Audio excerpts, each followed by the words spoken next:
This is how to do German short rows when you're doing garter stitch and you're working with a pattern that has instructions for wrap and turn.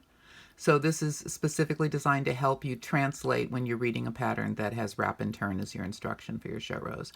So it tells you how many, your pattern says knit X number of stitches and then do a wrap and turn. So we've knit all of the stitches that we're supposed to. And then instead of doing a wrap and turn, we're going to knit the next stitch. So if it told you to knit 6 stitches, you're going to knit 7. You're going to knit 1 extra stitch. You knit that extra stitch and then you turn.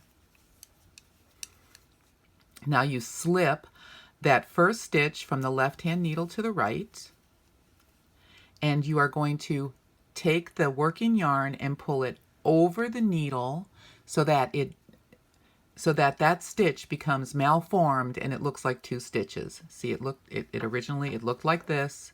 We're pulling the yarn over the needle all the way to the back, and now that 1 stitch looks like 2 stitches. And then we start knitting. So say the pattern says knit 5, 1, 2, 3, 4,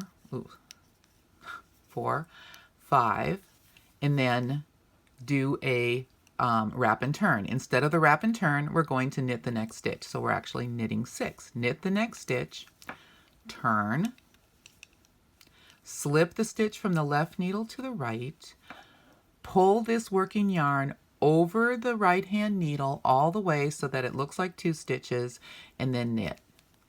Now I'm going to show you what happens when you go back and you do what's called working the short row stitch, which would, in the case of a wrap and turn, you would be picking up the wrap and knitting. Instead, you go back to this stitch.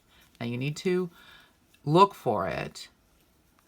See, it looks like it's 2 stitches, so it would be this stitch, it looks like 2 stitches, but it's not. If you look really close, it looks funny. It doesn't really look like, if you look at the 2 stitches next to it, it doesn't really look like it, but it's easy to think that that's 2 stitches, and you could knit the 2 stitches, and then what you end up with is an extra stitch. What you want to do is work both of those stitches as a single stitch. So you stick the needle underneath the 2 stitches and knit 1 stitch, pull it off the needle, and then just continue knitting.